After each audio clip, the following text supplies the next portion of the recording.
করছি। সবাইকে ধন্যবাদ। ধন্যবাদ প্রফেসর আমিনুর সাহেবকে। আমরা অনুষ্ঠানের প্রায় শেষ প্রান্তে চলে এসেছি। আমরা এই পর্যায়ে বক্তব্য শুনব জিয়া পরিষদের কেন্দ্রীয় ভাইস চেয়ারম্যান, বাংলাদেশ মেডিকেল হাসপাতালের প্রো ভাইস চ্যান্সেলর জনাব মুজিবুর রহমান হাওলাদার। জনাব মুজিবুর রহমান হাওলাদার।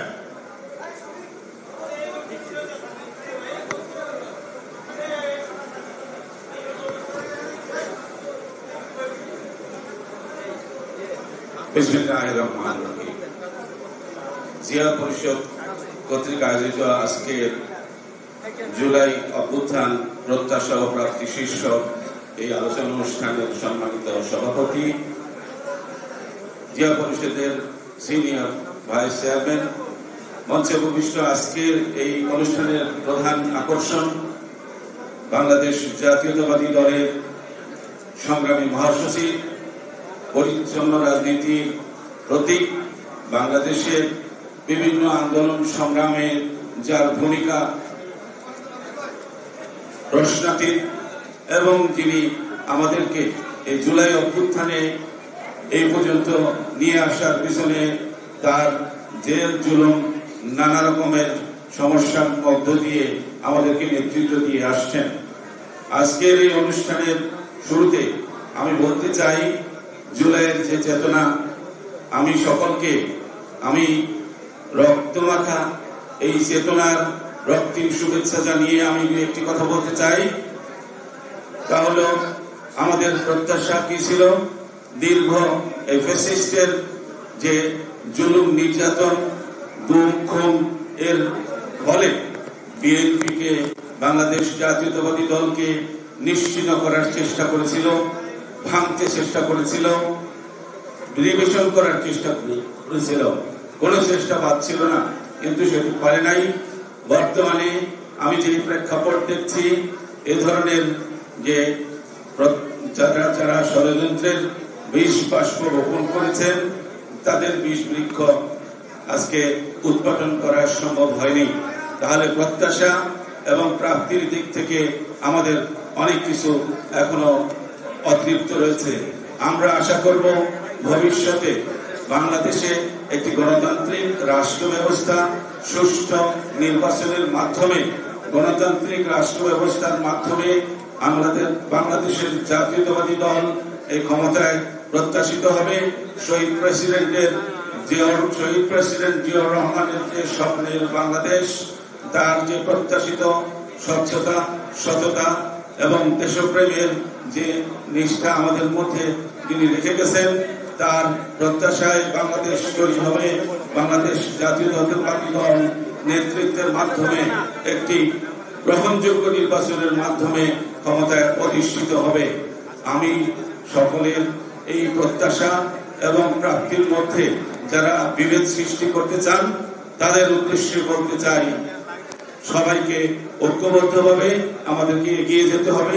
জিয়া পরিষদের পক্ষ থেকে যে ধরনের প্রত্যাশা জাতির জন্য প্রয়োজন, দীর্ঘ দুঃসময়ে আমরা সংগ্রামে এবং কোনো কিছুতে পিছপা হয়নি, ভবিষ্যতেও আমরা পিছপা হব না, এই প্রত্যাশা রেখে আজকের এই অনুষ্ঠানের সফলতা কামনা করে আপনাদের সকলের সুস্বাস্থ্য এবং ভবিষ্যতে একটি সুন্দর এবং যে বৈষম্যহীন রাষ্ট্র প্রতিষ্ঠার যে স্বপ্ন আমাদের মধ্যে যারা জুলাই শহীদ হয়েছেন, এখনো হসপিটালে যারা চিকিৎসার অভাবে যারা কাতরাচ্ছেন, তাদের প্রতি কৃতজ্ঞতা জানিয়ে আপনাদের সকলের সুস্বাস্থ্য মঙ্গল কামনা করে শেষ করছি।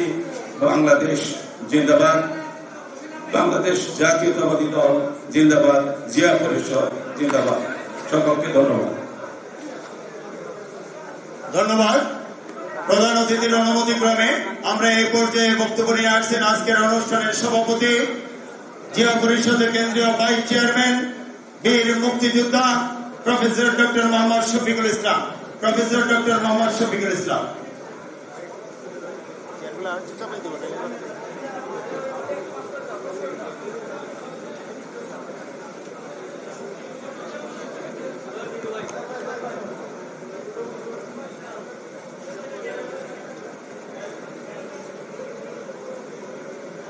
बिस्मिल्लाहिर्रहमानिर्रहीम।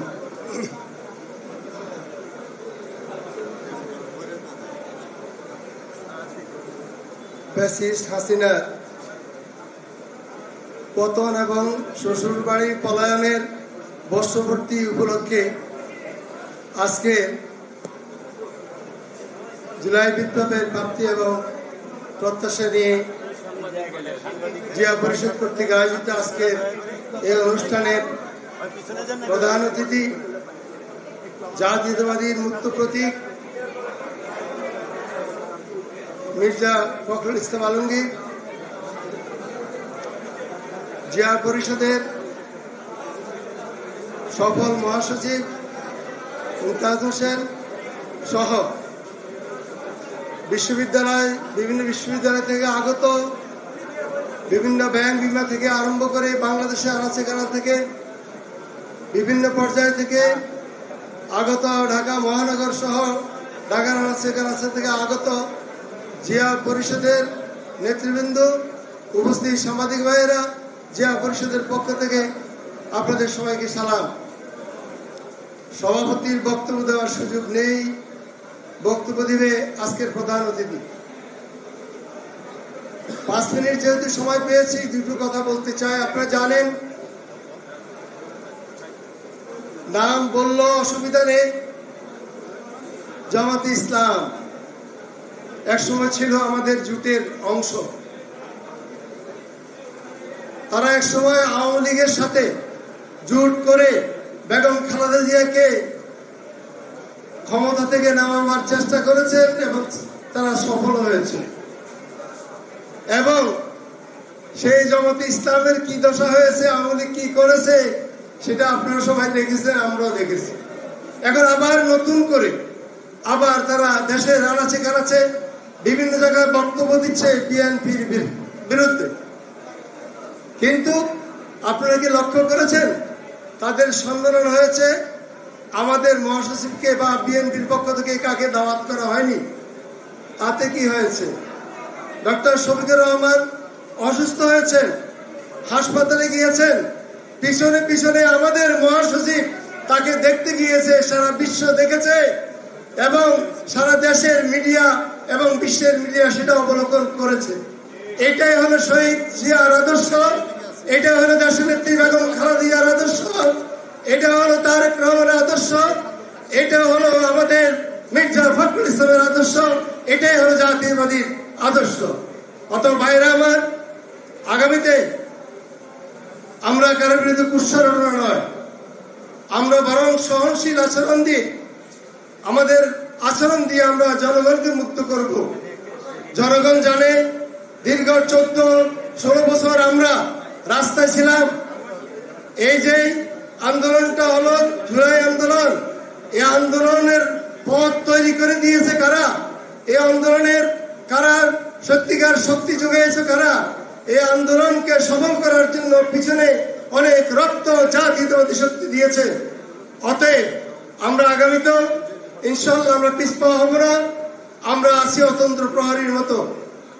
আজকের প্রধান অতিথির দৃষ্টি আকর্ষণ করছি, আপনি জিয়া পরিষদকে ভালোবাসেন এবং বিগত দিনে আপনার নির্দেশনায় জিয়া পরিষদ তাদের বুদ্ধিভিত্তিক যেই লেখালেখি করা, যেই প্রকাশনা করা এগুলো যারা করে আসছে এবং আগামীতেও আমরা আপনার কাছে বিনয়ের সাথে অনুরোধ থাকবো, যতদিন আপনি থাকেন আমাদের মাঝে এবং যতদিন জিয়া পরিষদ থাকে, আমরা আপনার কাছে এই আশাবাদ ব্যক্ত করব, আপনার নির্দেশনা আমরা এগিয়ে যাব।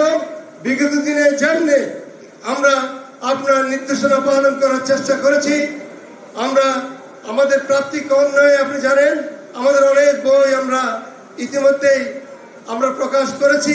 শহীদ প্রেসিডেন্ট জিয়া রহমান সহ আরম্ভ করে ফ্যাসিস্টের বিরুদ্ধে অনেক বই পুস্তক আমরা লিখেছি। আগামীতে আপনার সুস্বাস্থ্য কামনা করছি, আপনি বেঁচে থাকুন, সুস্থ থাকুন এবং আমাদেরকে পথ নির্দেশনা দিন, এই আশাবাদ ব্যক্ত করে আমি আমার বক্তব্য শেষ করছি। সবাইকে,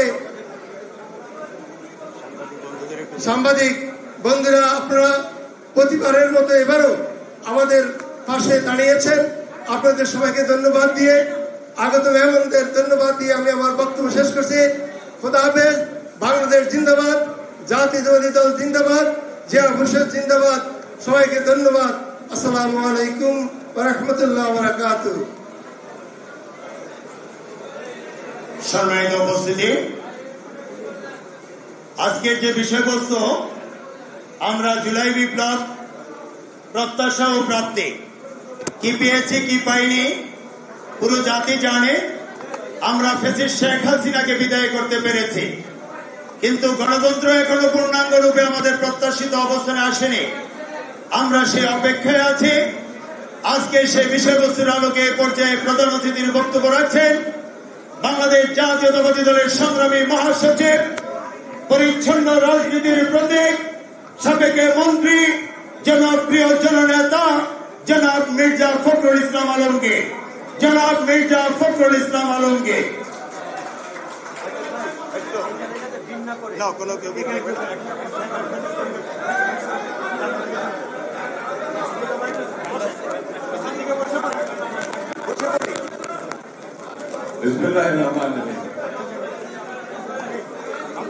পরিষদ আয়োজিত আজকের এই আলোচনা সভার সম্মানিত সভাপতি, জিয়া পরিষদের সংগ্রামী মহাসচিব এবং কর্মকর্তাবৃন্দ, উপস্থিত সুধীবৃন্দ, আমি বক্তব্য শুরুতেই অত্যন্ত ভারাক্রান্ত হৃদয়ে স্মরণ করছি আমাদের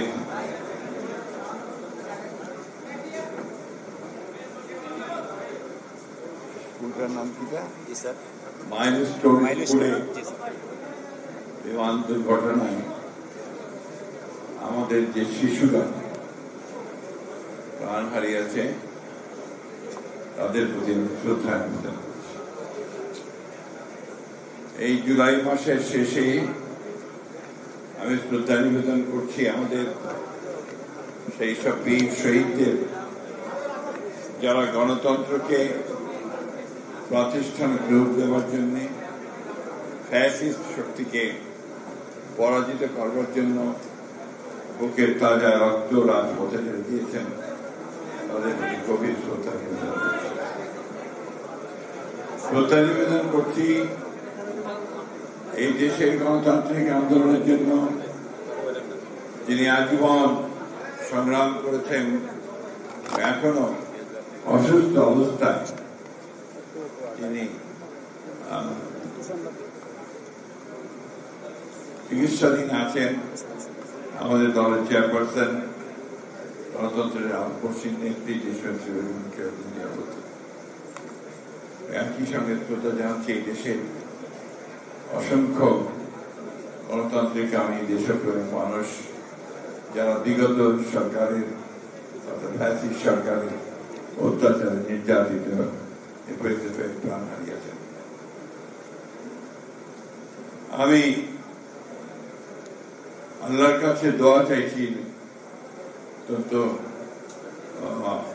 আন্তরিকতার সঙ্গে, যে আমাদের জিয়া পরিষদের যিনি প্রধান ডক্টর অধ্যাপক কুদ্দুস, বীর মুক্তিযোদ্ধা, দীর্ঘকাল অসুস্থ হয়ে প্রায় 9 মাস অসুস্থ হয়ে হাসপাতালে আছেন, তার আরোগ্যের জন্য আল্লাহ তাআলার কাছে দোয়া চাইছি। আপনার এখানে যারা উপস্থিত আছেন তারা সবাই সমাজের অত্যন্ত বিশিষ্ট ব্যক্তি। কেউ শিক্ষক আছেন, কেউ অধ্যাপক, কেউ আপনার প্রকৌশলী, কেউ আছেন শিক্ষক, এবং আমি যত জানি ব্যাংকের সবাই আছেন। পেশাজীবীরাই মূলত জিয়া পরিষদে জড়িত আছেন। জিয়া পরিষদ যখন গঠন করা হয় তখন সম্ভবত যারা গঠন করেছিলেন তাদের মূল উদ্দেশ্য ছিল যে বাংলাদেশের রাজনৈতিক ইতিহাসে যে অসাধারণ মেধা সম্পন্ন এবং সাহসী সৎ নেতার জন্ম হয়েছিল শহীদ প্রেসিডেন্ট জিয়াউর বীর উত্তম। তার জীবনকে ভবিষ্যৎ প্রজন্মের কাছে তুলে ধরার জন্য জিয়া পরিষদের আমার মনে হয় প্রতিষ্ঠা করা হয়েছে। আমি বারবার জানালাম জিয়া পরিষদের সঙ্গে যখন কথা বলি এটাই বলার চেষ্টা করি যে আপনাদের কাজ তো রাস্তায় স্লোগান দেওয়া নয়, আপনাদের কাজ জিয়ার বিভিন্ন দিকগুলোকে জনগণের সামনে তুলে ধরা, রিসার্চ করা এবং সেটাকে ভবিষ্যৎ প্রজন্মের সামনে তুলে ধরা। কিছু কিছু কাজ তারা করেছেন, আমার মনে হয় এটা আরো গভীরভাবে কেউ সুনির্দিষ্ট লক্ষ্যকে সামনে রেখে এই কাজগুলো করা দরকার। আজকে গোটা জাতি একটা ক্রান্তিকালে পৌঁছেছে। এখন আমরা অপেক্ষা করছি একটা ট্রানজিশন পিরিয়ড, গণতন্ত্রের উত্তরণের একটা পথ খুঁজছি আমরা। কিছুক্ষণ আগেই একটা অনুষ্ঠানে গিয়েছিলাম, আমাদের বাংলাদেশের স্বনামধন্য একজন অর্থনীতিবিদ ডক্টর হোসেন জিল্লুর রহমান, তার একটা বইয়ের মরকুর মতন বইয়ের নাম ছিল আপনার শাসন, ক্ষমতা, এই বিষয়গুলোর উপরে বইটি লেখা। অর্থাৎ বাংলাদেশের যে একটা ভয়াবহ সংকট উপস্থিত হয়েছে, আমরা যে এখন একটা রাজনৈতিক শূন্যতা এবং অর্থনৈতিক বিরূপ একটা প্রতিকূল অবস্থার মধ্যে দিয়ে যাচ্ছি, সেখান থেকে বেরিয়ে এসে একটা রাজনৈতিক অর্থনৈতিক কাঠামো যেটা বাংলাদেশের মানুষের জন্য কল্যাণকর হবে তাকে নিরূপণ করার ব্যাপারটা। আসলে আওয়ামী লীগ যে প্যাসিভ শক্তি, তারা যে ক্ষতিটা বাংলাদেশের করে দিয়ে গেছে, এই ক্ষতিটা পূরণ হতে কিন্তু আপনার এত সহজে হবে না। তারা সমস্ত প্রতিষ্ঠানগুলোকে ধ্বংস করেছে। শুধুমাত্র বিচার বিভাগ অথবা আপনার প্রশাসন অথবা অন্যান্য স্বাস্থ্য বিভাগ, ইউনিভার্সিটিগুলোকে এখানে ধ্বংস করেনি, তারা রাজনৈতিক দলগুলোকেও ক্ষতিগ্রস্ত করেছে। দীর্ঘ 15 বছর অত্যাচার নির্যাতন করে এই গণতন্ত্রকামী যে রাজনৈতিক দল, তাদের স্ট্রাকচার সেটাকে তারা বিনষ্ট করেছে, অর্থনীতিকে ধ্বংস করেছে। আমরা সেটা সবাই জানি। এখন যেটা প্রয়োজন, বর্তমান যে অন্তর্বর্তীকালীন সরকার প্রফেসর ডক্টর ইউনূসের নেতৃত্বে কাজ করছেন, একটা সংস্কারের মধ্য দিয়ে আপনার গণতন্ত্রে ফিরে যাওয়া, এই বিষয়টাই একটি প্রধান বিষয়। আমরা এটা আগেই উপলব্ধি করেছিলাম। বিএনপির বিশেষ করে দেশনেত্রী বেগম খালেদা জিয়া তিনি উপলব্ধি করেছিলেন যে বর্তমান যে রাষ্ট্র কাঠামো এর মধ্যে দেশকে সামনে এগিয়ে নিয়ে যাওয়া অত্যন্ত কঠিন, যে কারণে তিনি 2016 সালেই ভিশন 2030 এই একটা আপনার তার দৃষ্টিভঙ্গি তিনি তুলে ধরেছিলেন যে আমরা এইভাবে রাষ্ট্রের পরিবর্তন আনতে পারি। তার মধ্যে এখন যে বিষয়গুলো নিয়ে কথা হচ্ছে, আমরা প্রতিদিন টেলিভিশনে টক শো শুনছেন, সংস্কার নিয়ে কথা হচ্ছে, প্রত্যেকটা বিষয় সেখানে ছিল। এই যে আপনার উচ্চকক্ষের পার্লামেন্ট, বিচার বিভাগের স্বাধীনতা, প্রশাসনের সংস্কার, সব মিলিয়ে কিন্তু এই বিষয় 2030 দেওয়া হয়েছিল। একইভাবে আমাদের নেতা জনাব তারেক রহমান সাহেব তিনি 2022 সালে 31 দফা কর্মসূচি দিয়েছিলেন, এটার মধ্যে আমূল রাজনৈতিক ও অর্থনৈতিক পরিকল্পনার কথা বলা হয়েছে, পরিবর্তনের কথা বলা হয়েছে। এখন রাতারাতি সম্ভব না। অনেকে মনে করছেন যে কয়েকজন লোক সংস্কার যারা করছেন তারা কতগুলো বৈঠক করে আপনার সংস্কারে কত বিষয় নিয়ে এসে জনগণকে দিয়ে দিলেন, আর সংস্কার হয়ে গেল, সেভাবে সংস্কার হয় না। সংস্কার হতে হবে একটা প্রক্রিয়ার মধ্য দিয়ে। It's a continuous process. আপনি চাইলেন আর কালকে পুলিশ ঘুষ খাওয়া বন্ধ করে দেবে, এটা মনে করার কোনো কারণ নাই। স্ট্রাকচারটা তৈরি করতে হবে এমন ভাবে যাতে করে সে ঘুষ না খায়। ঠিক একইভাবে আমাদের যে আমলাতন্ত্র, এই আমলাতন্ত্র এটা আমাদের উন্নয়নের পথে একটা বড় বাধা। Negative bureaucracy. নেগেটিভ ব্যুরোক্রেসিকে পজিটিভ ব্যুরোক্রেসি করতে হবে।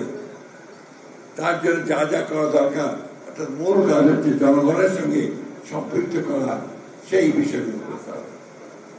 অর্থাৎ রাজনৈতিক দলগুলোর মূল লক্ষ্য হওয়া উচিত জনগণের কাছে চলে যাওয়া, জনগণের কাছ থেকে তাদের কি প্রয়োজন তাদেরকে শিক্ষা গ্রহণ করে সেটাকে নিয়ে এসে আপনার দেশ পরিচালনা করার ব্যবস্থা করা। এখন জনগণের প্রতিনিধি আমরা নির্বাচন করতে গেলে বলবো যে বিএনপি শুধু নির্বাচন চায়। নির্বাচন কেন চাই সেদিকে ভালো করে চিন্তা করুন, অবকাশই পায় না। নির্বাচন না হলে আমি প্রতিনিধি নির্বাচন করব কি করে? আর প্রতিনিধি নির্বাচনে না হলে সে পার্লামেন্টে যাবে কি করে? আর পার্লামেন্টে না গেলে জনগণের শাসনটা প্রতিষ্ঠিত হবে কোত্থেকে? কয়েকজন ব্যক্তিকে দেশ বিদেশ থেকে ভাড়া করে নিয়ে এসে কি দেশ চালানো যায়? যায় না। এই যে সহজ সরল কথা, এই সহজ সরল কথাটা আমাদেরকে উপলব্ধি করতে হবে।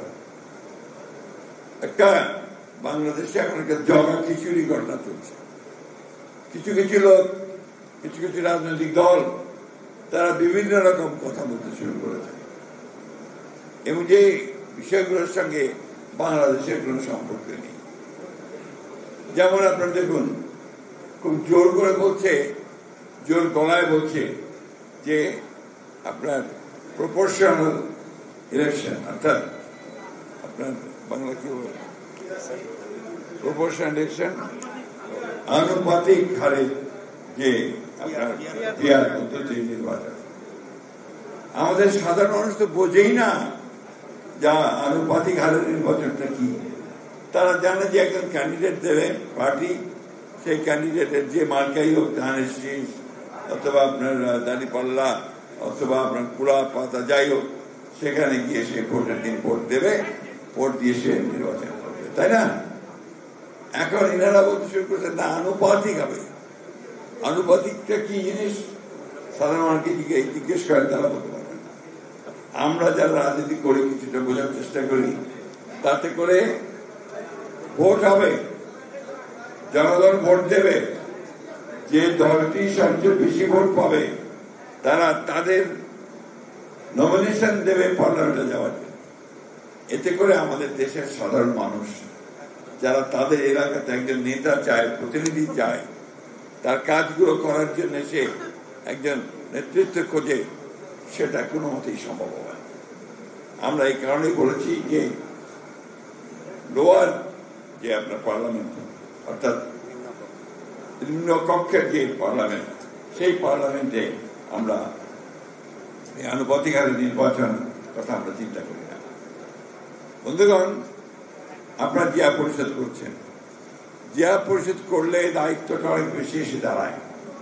আমি এখানে এসে যেটা দেখলাম, তাতে করে আমার মনে হয়েছে যে আপনার সবার আগে যেটা দরকার সেটা হচ্ছে একটা আপনার ডিসিপ্লিন ঠিক করা, শৃঙ্খলা রক্ষা করা। সবাই দাঁড়িয়ে যাচ্ছি যার যেমন খুশি, এইভাবে তো আপনার একটা সংগঠন চলবে না। সংগঠনকে আমি সেই জন্য অনুরোধ করবো, যারা কর্মকর্তা আছেন নিয়মিত বৈঠক করেন, নিয়মিত বসেন, বিএনপি রাজনীতি আদর্শ সেটাকে তারা সামনে নিয়ে আসেন। এখনকার যে 31 দফা আছে সামনে আনেন, কথা বলেন, কেন গণতন্ত্র দরকার তা মানুষকে বোঝানোর চেষ্টা করেন এবং আপনাদের কাজের মধ্যে দেশটাকে নিয়ে আসেন। জিয়াউর রহমান একজন ক্ষণজন্মা পুরুষ ছিলেন, সবসময় জিয়াউর রহমান পাওয়া যায় না, তাই না? প্রতিদিন কি আর জিয়াউর রহমান জন্মায়? জন্মায় না। জিয়াউর রহমান একবারই আসে, এসেই সে উনি যে সমস্ত কাজগুলো করে গেছেন, আমাদের সামনে যে দৃষ্টান্ত স্থাপন করেছেন, সেই দৃষ্টান্তগুলোকে সামনে নিয়ে আমাদের এগিয়ে যেতে হবে। সবার আগে যেটা বড় দরকার, সততা, অনেস্টি, সততা ছাড়া বিএনপি কিন্তু আপনার জনগণের কাছে দাঁড়াতে পারবে না। আজকাল পত্রিকাগুলো যেখানে দেখবেন বিভিন্ন রকম খবর আসে, এই খবরগুলো বিএনপির সঙ্গে যায় না, এই খবরগুলো জিয়া রহমানের সঙ্গে যায় না। সুতরাং অবশ্যই বিএনপি যারা করবেন, যারা জিয়া রহমানকে অনুসরণ করবেন, সবার আগে নিজেকে সৎ হতে হবে, তারপরে যে কর্মনিষ্ঠা, দেশকে ভালোবাসা, সেই কাজগুলোকে সামনে নিয়ে আসতে হবে। এই ক্ষণজন্মা মানুষটির অল্প সময়ের মধ্যে সারা বাংলাদেশের পরিবর্তনের জন্য তিনি যে কাজগুলো করে গেছেন, সেই কাজগুলোকে এখনো আপনারা সেটাই করে খাচ্ছেন।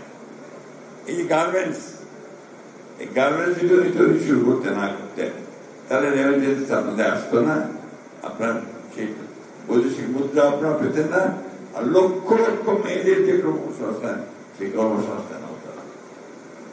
বিদেশে শ্রমিক পাঠানো, এটাও জিয়া রহমানেরই করা। সেই জিয়া রহমান শুরু করেছিল বলে আজকে বিদেশে লক্ষ লক্ষ মানুষ বিদেশে আপনাদের জন্য, আমাদের দেশের জন্য টাকা পাঠাচ্ছে। প্রতিটি ক্ষেত্রে আপনি ভালো করে বলতে দেবেন, কৃষি, শিল্প, স্বাস্থ্য, সব ক্ষেত্রে জিয়া রহমান মাত্র 3.5 বছর সময়ের মধ্যে একটা অবিশ্বাস্য, অভাবনীয়, বৈপ্লবিক পরিবর্তন নিয়ে এসেছিলেন। আসুন আমরা আমাদের নেতা জিয়া রহমান সাহেবকে সেই অনুসরণ করি। আমাদের নেতৃত্বে তিনি গণতন্ত্রের জন্য কোনো আপোষ করেননি। দেশনেত্রী বেগম খালেদা জিয়াকে অনুসরণ করি। আমাদের নেতা তারেক রহমান, যিনি দীর্ঘ বছরের পর বছর ধরে বিদেশে নির্বাসিত অবস্থায় আমাদেরকে নেতৃত্ব দিয়েছেন, তাদেরকে অনুসরণ করি। তাদের নেতৃত্বে আমরা বাংলাদেশকে সত্যিকার অর্থেই একটা সম্ভাবনাময়, একটা রিচ, একটা